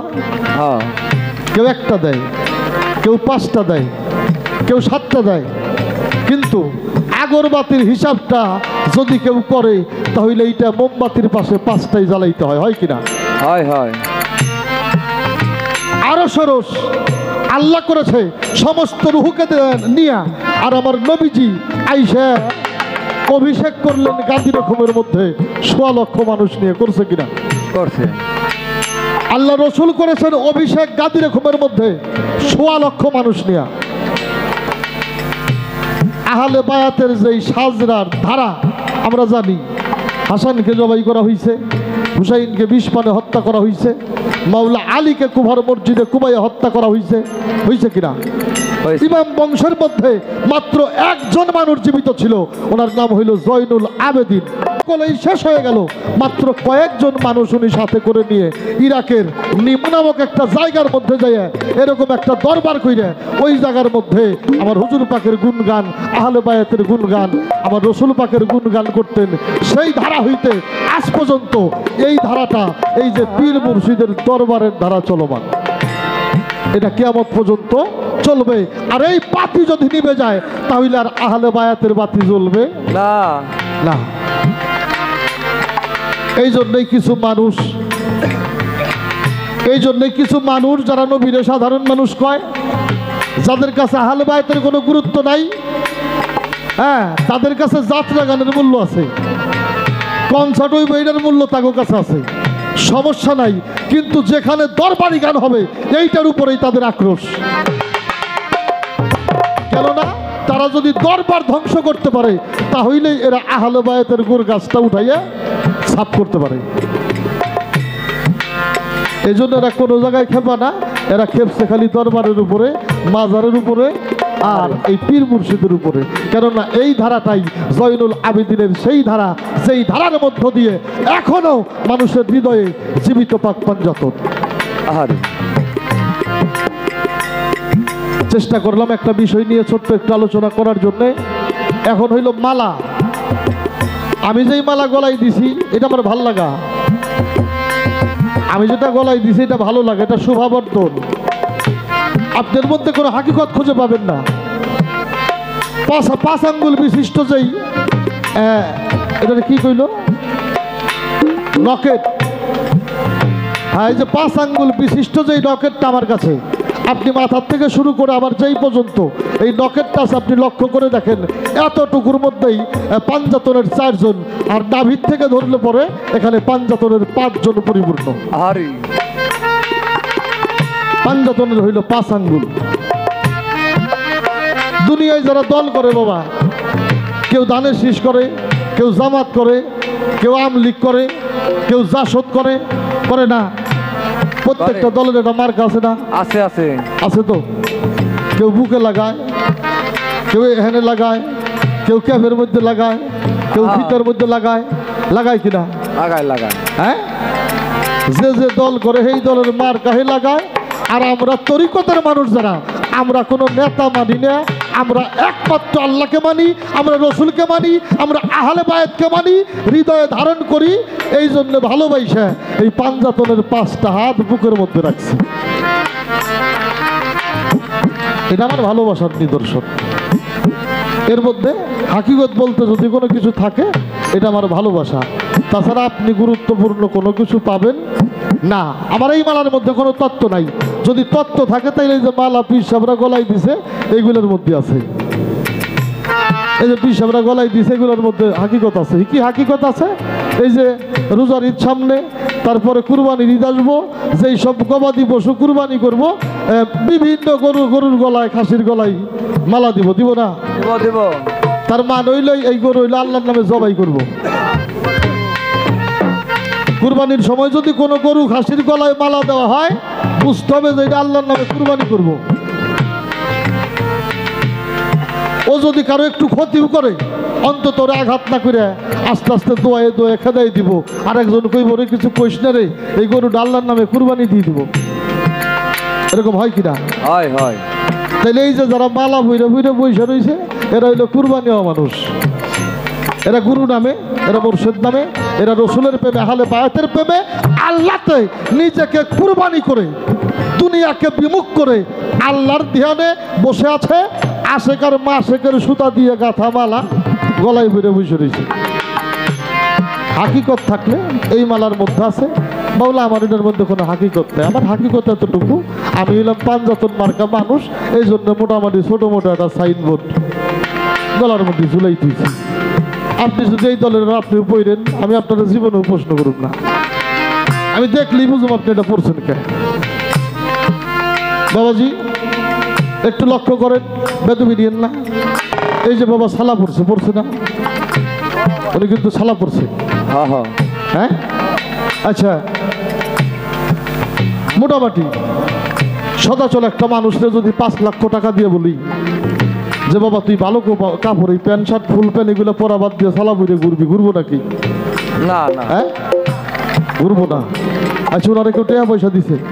না। হ্যাঁ, না না। ওনারা কেউ দুনিয়াদারি লিখে দিছে? না। ওনারা কেউ টাকা পয়সাও দেয় নাই, দুনিয়াদারিও লিখে দেয় নাই। সাধারণ মানুষের যে পোশাক এটাও নেওয়ার পরে না। এখন পরে না কে, এটার হাকিকত ওনার চাইতে ভালো কেউ জানে না, জানে না। কেউ কয় সালা পাগল, মাফ করেন, কেউ কয় ভণ্ড, কয় না বাবা? কয় কয়। কেউ কয় সালা পাগল, কেউ কয় ভণ্ড। রে তুই তো ভণ্ড বলিস, তোরে 5 লক্ষ টাকা দিব, তুই পারলে এই বেশটা পরিধান করে ঘুরে দেখ। আরে দেখার দৃষ্টির থেকে যার যা ভালো লাগে করতে পারে, কিন্তু আসলেই যে যা করে তার অন্তরের বিষয়টা কি, যার বিষয়টা সেই ভালো জানে, আর কেউ জানে না।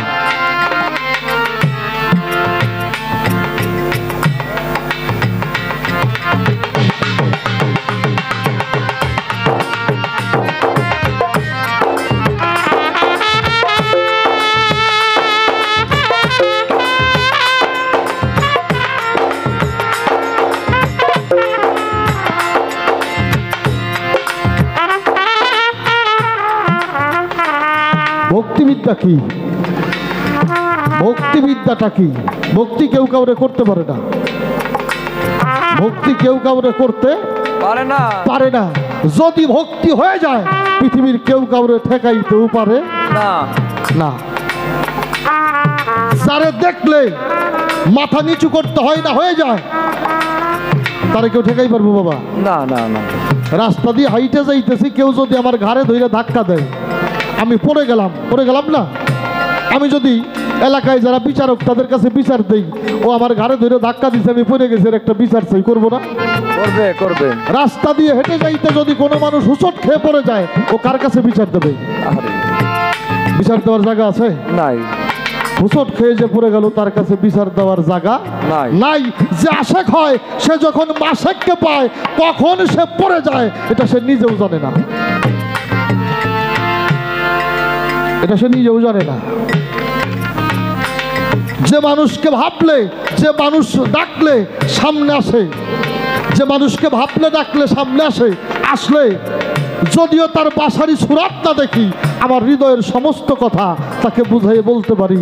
আর আমার যেই বাসনা যে সম্পূর্ণ করতে পারে বাবা, ওই রূপটাই হইল ভক্তির রূপ, ওই রূপটাই হইল ভক্তির রূপ। রূপ। যা সামনে আসলে মাথা নিচু করতে হয় না, হয়ে যায়। আর যার হয়ে যায় তারই ভক্তি হয়। আর যারা বুদ্ধি করে দেয়, ওরা হুদাই কলঙ্ক করে, তাছাড়া আর কিছুই করে না। আরে ভক্তিবিদ্যা কি? তুমি যে বিষয়ের উপরে, তুমি যে বিষয়ের উপরে, তুমি যে বিষয় নিয়ে ভাবছো, সেই বিষয়টা তোমার ভাবনার মধ্যে স্বয়ং সম্পূর্ণ করে ভক্তি বিশ্বাসে সম্পূর্ণ করতে হবে।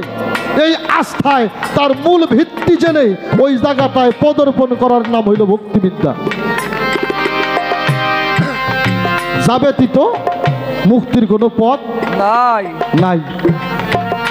একই ঘাট, কেউ মরে কেউ বাঁচে, বাঁচে কিনা? বাসে বাসে। যে কেউ মরে কেউ বাঁচে।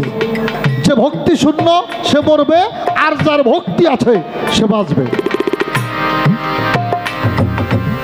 আর ভক্তি তো তার আছে যে ওই জায়গাটার মূল মাহিত্য জানে, বুঝে আসলেই এই জায়গাটা কি। যার কাছে এটা হাসি তামাশার জায়গা, তার হইল মরণ। আর যার কাছে এটাই পারের জায়গা, তার কাছে এইটাই হইল বাঁচার পথ। এই বাঁচার পথ যারা ভালো বুঝে, ভালো করে বুঝে, এই পথে রমণ করে, তারাই মাত্র মুক্তির পথ খুঁজে পায়। এই পথ যারা ভাবে না, বুঝে না, তাদের মরণ হবে। আর ভক্তিবিদ্যা ভয় ভীতি নিয়ে যারা এটা মরার ঘাট আমাকে পার হতে হবে, এই চিন্তায় মগ্ন, তাদের হইল মুক্তির পথ। তিনটা বিষয় নিয়ে ছোট ছোট করে একটু আলোচনা। এখন আসেন হইল বাইনা হুমা নদী আর দর। মাইকে কথা কইলে এটা থাকে না রে, কি একটা বিপদ।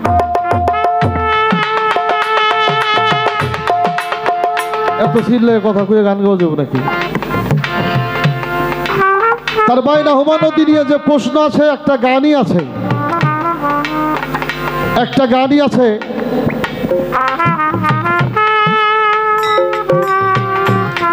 যে গানটার মধ্যে আমরা গানটা সবাই জানি, বাইনা হুমা নদীর নিচে রে মাওলায় রাখছে কত হীরা কাঞ্চন, খুঁজলি না রে ও পাগল মন,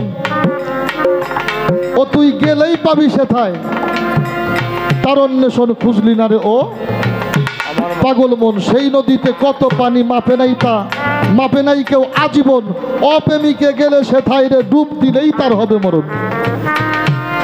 চিনলি না রে ও পাগল মন, এক নদীতে দুই রং পানি বহে ধারা সর্বক্ষণ, কেউ মিশে না কারো সাথে, মাঝখানে তার রয় পাডিশন। একবার চিনলি না রে ও পাগল মন। এই গানটার মধ্যে লেখছে, কামেল পীর হক্কানি আলেম জানে তারা, বিবরণ দয়া করে নিতে পারে রে তুই করগা যাইয়ে সাধুর করণ। একবার ডুবলি না রে ও পাগল মন। এই গানের শেষ কথাটা হইল, দয়াল নবী আমার ইসরাইল শাহ, দয়াল নবীর আহলে বায়াত ইসরাইল শাহ মানিক রতন, তার চরণের ধুলি মাথায় নিলে রে, মাথায় নিয়ে রে ডুব দেগা তুই ডুব দে হাসান জন্মের মতন, চিনলি না রে ও পাগল মন। বাইনা হুমা মারাজাল বাহারাইন, দুইটা নদীর মধ্যে দুই রকম পানি, মাঝখানে হইল বর্জক, মাঝখানে হইল বর্জকের বাদ, এর নিচে হইল অগণিত মতিমুঙ্গা। তাহিয়া নামক এই মতিমুঙ্গা যদি পৃথিবীর জমিনে ঢেলে দেওয়া হয়, তাহলে পৃথিবীটা ভরে যাবে। এত মণিমুঙ্গা, এই এই বাইনাহুমা আর মারাজাল বাহরাইন এই দুইটা নদীর মধ্যে আছে, যা পৃথিবীর মধ্যে ঢাললে পৃথিবীটা ভরে যাবে। ইহা একমাত্র কামেল অলি যারা, তারা এর সন্ধান জানে। আর যারা জানে তাদের কাছে ইহা আছে। তাই যদি না থাকতো, বরফির একটা সোরের মুহূর্তে আল্লাহর অলি বানাই দিয়ে পারে না। আরে পারতো না না না, এই সম্পদ যার কাছে আছে সে চাইলে মুহূর্তের মধ্যে একটা চোরকেও আল্লাহর অলি বানাইয়া দিতে পারে পারে। তবে তার এই গানের মধ্যে সবচাইতে গুরুত্বপূর্ণ যেই কথাটা, এই কথাটা হইল আমি বাতেন সরকারের চেহারাই যে বাতেন সরকার, তারে দেখতে চাই না। এই বর্জকের মধ্যে যিনি থাকে উনি দেখতে কেমন? একটা একটা প্রশ্ন তার এই গানের মধ্যে আছে না? আছে আছে। এই জায়গা থেকে ছোট করে একটা গান আপনাদের শোনাই, গান শুনে।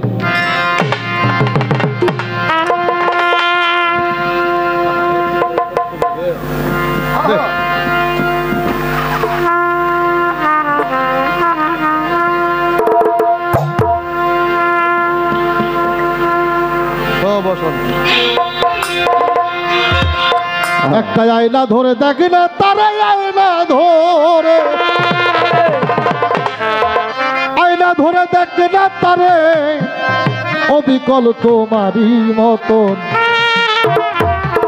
একটু খুঁজলে পরে পাইবা তারে, তোমার ঘরে সাই নিরঞ্জন, তুমি একটু খুঁজলে পরে। বর্জকে যে থাকে সে কেমন তুমি যদি দেখতে চাও, আয়না ধরে দেখে না তারে, না ধরে আয়না ধরে দেখে না চাই, অবিকল তোমারই মতন, খুঁজলে পরে পাইবা তারে, তোমার ঘরে শাহী নিরঞ্জন, তুমি একটু খুঁজলে পরে। আয়না ধরে আয়না ধরে দেখে না চাই, অবিকল তোমার মতন, খুঁজলে পরে পাইবা তারে, তোমার ঘরে সাই নিরঞ্জন, তুমি একটু খুঁজলে পরে। যে আয়না ধরিবি সামনে, ওই আয়না তোর কাছের নয়,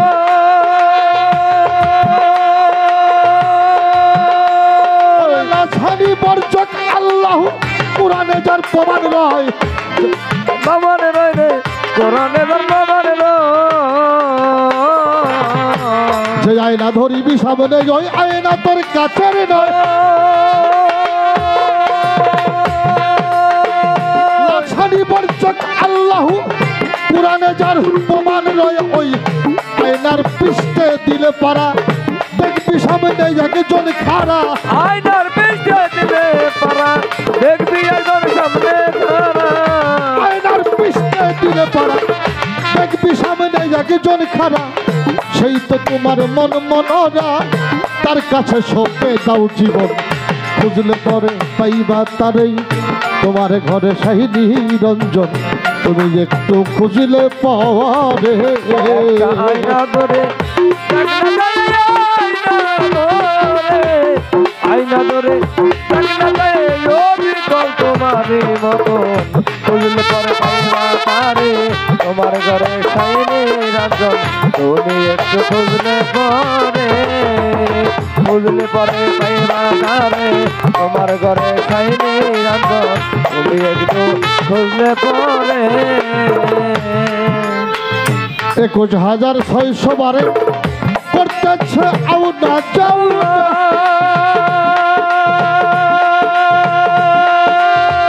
মুলকুট হাতে চাবি দিয়া করগাদমের ঠিকানা রে, করগাদমের ঠিকানা রে, করগাদমের ঠিকানা।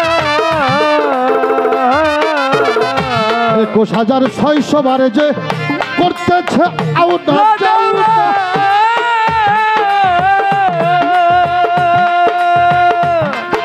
ও তুই মুলকুট হাতে চাবি দিয়া করগাদমের ঠিকানা রে,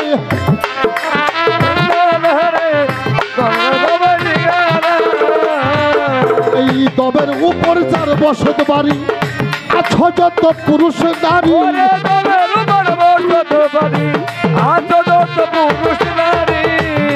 উপর যার বসত বাড়ি, আছো যত পুরুষ নারী, দম পুরাইলে বাহাদুরি, এইভাবে আর রবে না মন, খুঁজলে পরে পাইবা তারে তোমার ঘরে সাই নিরঞ্জন তুমি একটু খুঁজিলে পারে আয়না ধরে ডাকনা তাই আয়না ধরে আয়না ধরে ডাকনা তাই অবিকল তোমার মতো খুঁজলে পরে পাইবা তারে তোমার ঘরে সাই নিরঞ্জন তুমি একটু খুঁজলে পরে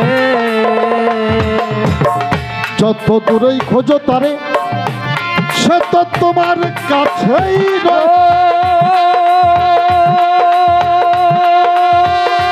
মনের তারে তার লাগাইলে তার সাথে সে কথা কইরে তার সাথে সে কথা কই রে তার সাথে সে কথা কই ও নদী যত দূরেই খোঁজো তারে সে তো তোমার কাছেই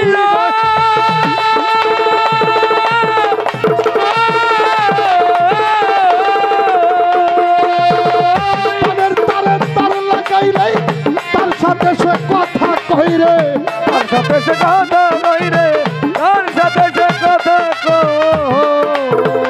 একটুখানি তাহার নিচে মুকাম্মা মুদায় ওরে আছে একটু কাটে তাহার নিতে ওকা মাহমুদায় আছে একটুখানি তাহার নিচে মুকাম্মা মুদায় আছে সেখানে যে ধ্যান করেছে সে পাইল মাওলার দর্শন খুঁজলে পরে পাইবা তারে তোমার ঘরে শাহিদি রঞ্জন তুমি একটু খুঁজলে পারে একটা আয়না ধরে ডাকনা তাই আয়না ধরে আয়না ধরে ডাকনা তাই অবিকল তোমার মতো খুঁজলে পরে পাইবা তারে তোমার ঘরে সাই নিরঞ্জন তুমি একটু খুঁজলে পরে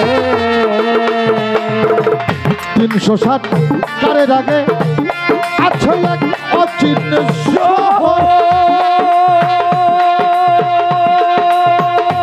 সেই শহরে তালাশ করলাম পাইবি তাহার খবর নেই বাবিরে তাহার খবর রে বাবিরে তাহার খবর ও দরদে 360 কারের আগে আছে এক অচিন শহর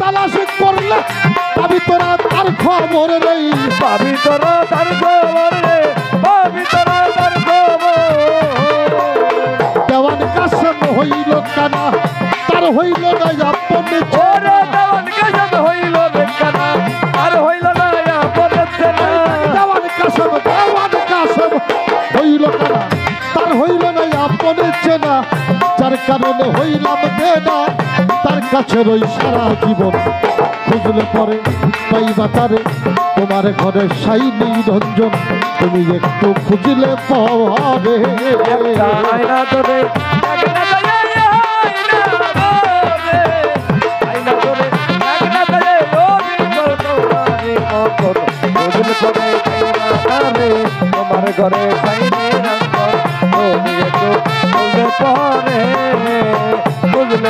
পাইবা তারে তোমার ঘরে সাই নিরঞ্জন তুমি একটু খুঁজলে পরে 360 কারের আগে আছে এক অচিন শহর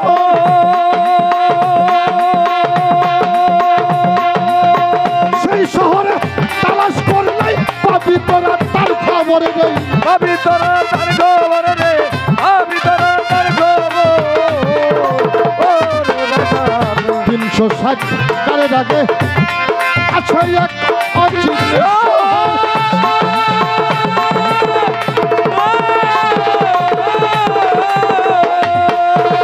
সেই শহরেই তালাশ করলে পাবি তোরা তার খবর নেই বাবি তোরা তার খবর রে বাবি তোরা তার খবর ওই দেখ দেওয়ান কাসম হইল কানা তার হইল না আপন ওরে দেওয়ান কাসম হইল বেকানা আর হইল না আপন চেনা দেওয়ান কাসম হইল কানা তার হইল না আপন চেনা যার কারণে হইলাম দেনা তার কাছে রই সারা জীবন খুঁজলে পরে পাইবা তারে তোমার ঘরে সাই নিরঞ্জন তুমি একটু খুঁজলে পাবে একটা আয়না ধরে ডাকনা তাই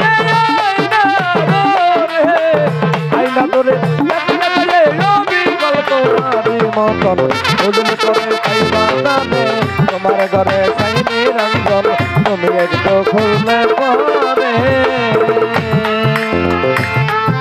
এই গানটা যদি আমরা বুঝি, আমার বরচকে কে থাকে, দেখতে কেমন, এই গানটার যিনি সাধক উনি লিখলেন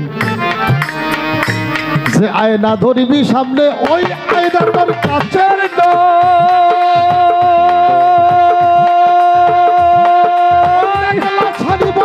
আল্লাহু কোরআনে তার প্রমাণ রইরে, কোরআনে তার প্রমাণ রইরে, কোরআনে তার প্রমাণ ওই আয়নার পৃষ্ঠে দিলে পারা দেখবি সামনে একজন খারা, আয়নার পৃষ্ঠে দিলে পারা দেখবি সামনে একজন খারা, আয়নার পৃষ্ঠে দিলে পারা দেখবি সামনে একজন খারা, সেই তো তোমার মন মনরা তার কাছে সপে দাও জীবন বুঝলে পরে পাইবা তারে তোমার ঘরে সাইনি রঞ্জন তুমি একটু খুঁজলে পরে। আয়না ধরে দেখে না রে আয়না ধরে দেখে না রবি গৌতমারি মতন বুঝলে পরে পাইবা তারে তোমার ঘরে সাইনি রঞ্জন তুমি একটু খুঁজলে পরে, বুঝলে পরে পাইবা তারে তোমার ঘরে সাইনি রঞ্জন তুমি একটু খুঁজলে পরে। একেবারে কথাটা শর্ট করে দেই, আমি বাতেন সরকারে দেখতে চাই না যারা দেখা যায়, আমি ভিতরের বাতেন সরকারে দেখতে চাই। আরে আপনি যার কাছে বায়াত হয়েছেন তার ভিতরের মানুষটার যদি না দেখা হয় আপনার বায়াতি হয় নাই। ওই মানুষটার যদি না দেখা হয় আপনার বায়াত হওয়া হয় নাই। মান আরাফা নাফসাহু ফাকাদ আরাফা রাব্বাহু। কালু বাবা লিখছে আগে নিজে রেচিন পরে গুরুকে মানো, ওরে দেহ পাশ করে আনো, ওরে আগে নিজে দেখতে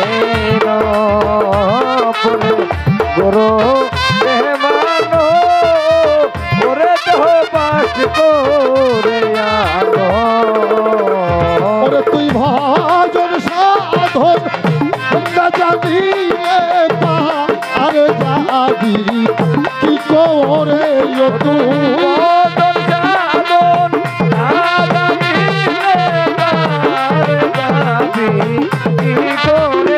ওরে তুই ভজন সাধন না জানি আরে যাবি কি করে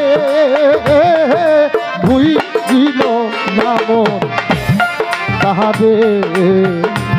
একেবারে জন্মের জবাব এই কথাটা, নিরিক বান্ধরে দুই নয়নে ভুইল নামন তাহারে। কোন ব্যক্তি বাদলের যে চেহারা এই চেহারার কাছে মুরিদ করে নাই। বাদল সার কাছে যারা বায়াত হয়েছে তারা কেউ এই যে বাদল সার যে চেহারা এই চেহারার কাছে মুরিদ করে নাই। আরে কেউ বায়াত হইতে আসছে, আসলেই তার সামনে বসাইছে, বসাই কইছে তুমি আমার চোখের দিকে তাকাও। কি তুমি আমার চোখের দিকে তাকাও। আমি যখন আর একজনের চোখের দিকে তাকাই তখন আমি ওই ব্যক্তিকে দেখি না, আমি কাউকে না কাউকে দেখি। আর আমি যারে দেখি আমি তার কাছে বায়াত হই। আমি যারে দেখছি আমি তার কাছে বায়াত হইছি, আমি কারে দেখছি। এই জন্য এই কাসেম দেওয়ান এই গানের মধ্যে বলছে সেই আয়না জীবী সামনে ওই আয়না তোর কাছে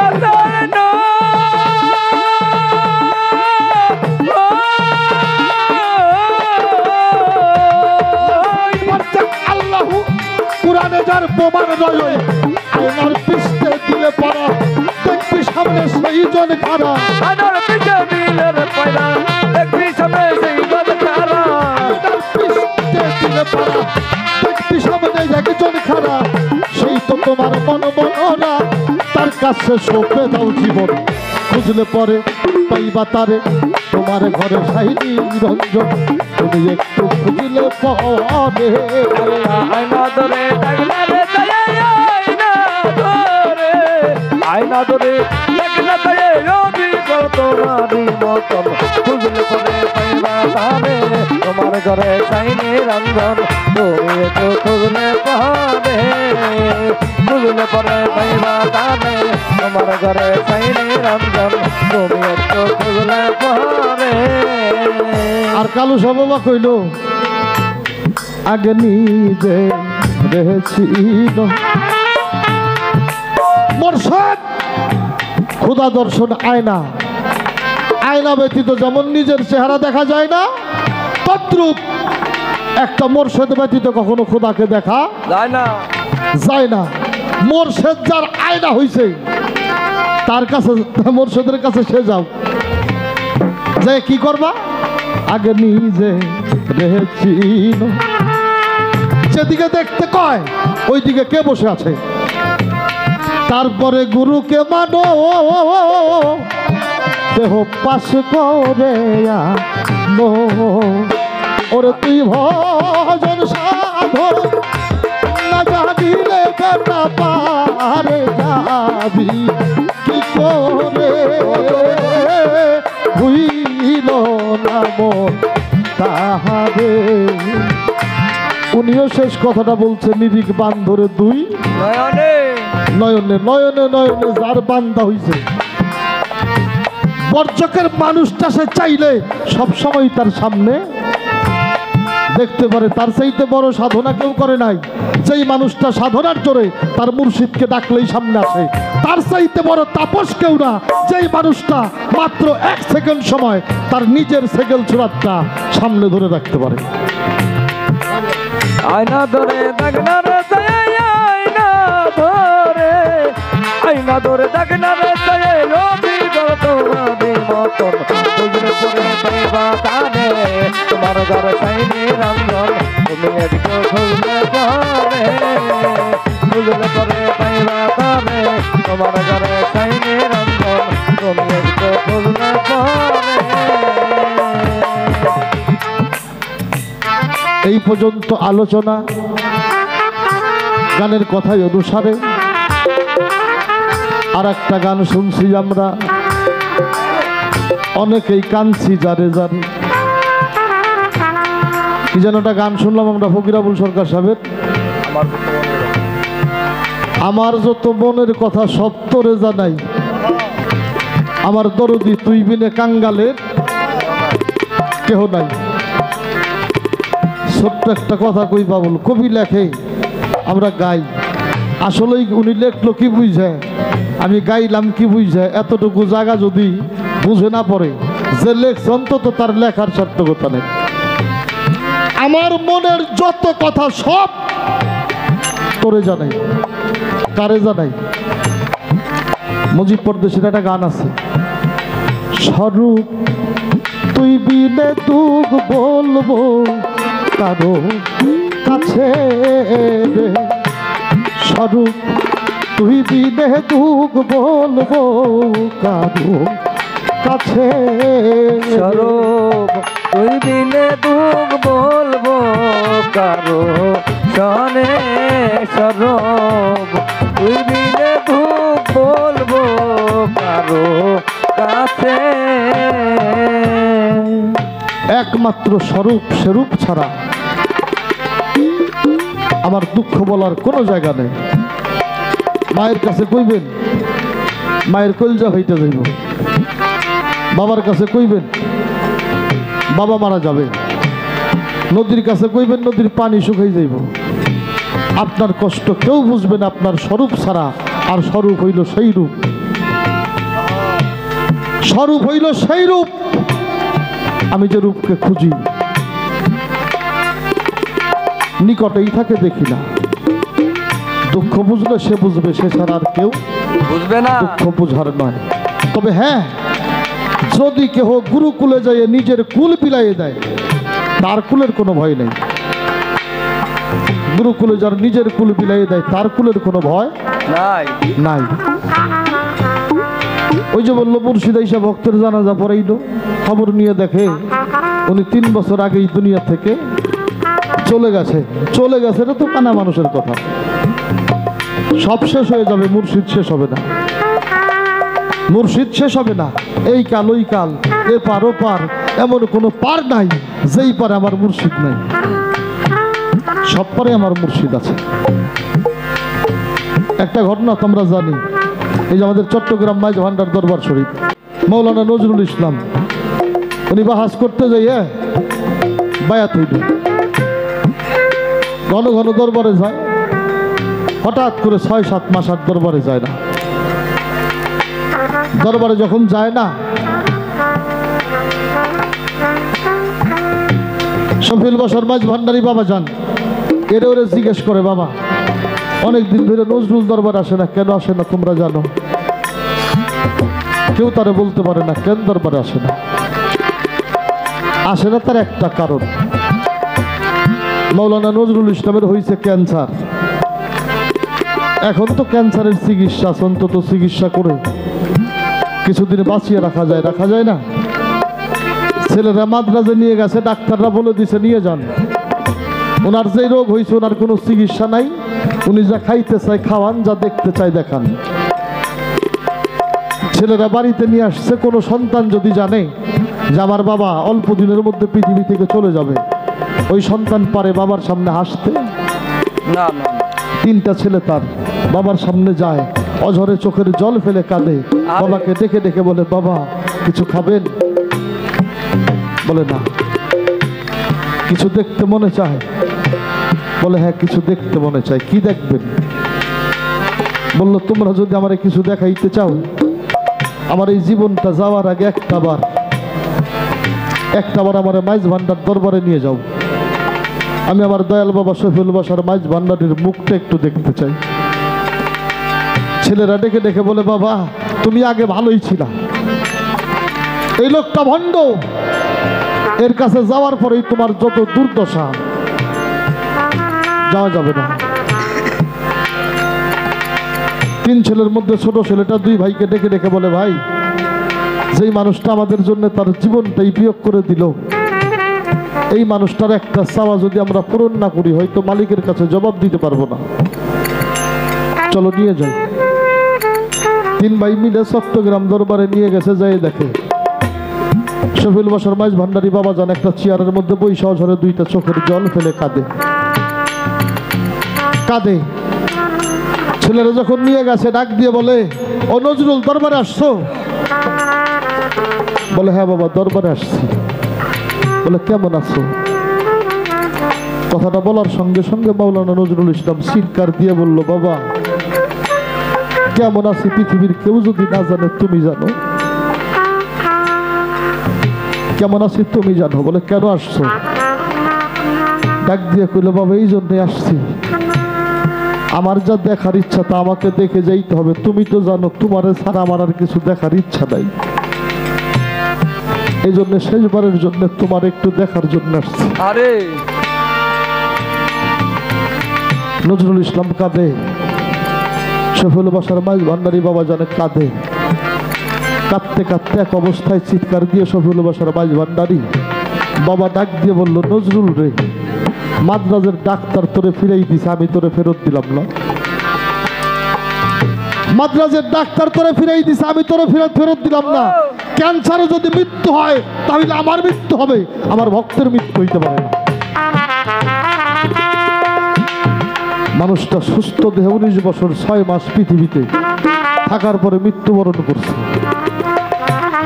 সত্যি যদি মুর্শিদ ছাড়া ভক্তের কোনো বান্ধব না থাকে, এটা যদি ভক্তের হৃদয়ের কথা হয়, রণ বন জল জঙ্গল যেখানে যাবে স্মরণ করলে যে কোনো অবস্থায় তুমি আমার সৈয়দ কালু শাহ, আমার শাহজাহান শাহ, আমার বাদল শাহে পাবে। যদি তোমার সব দেওয়া হয়, এটা যদি মুখের কথা না হয়, অবশ্যই যেখানে যাবে ডাকলে সেখানেই পাবে। সেই জায়গায় দাঁড়িয়ে সৈয়দ কালু শাহ বাবার একটা গান আছে, মুর্শিদ চরণ অমূল্য ধন, মুর্শিদ চরণ অমূল্য ধন, কেউ দিন থাকিতে ছাইর না, লোহারেও বানাইছে কাঞ্চা সোনা, দয়াল পরশ মণি গো, লোহারেও বানাইছে কাঞ্চা সোনা। মুর্শিদ চরণ রে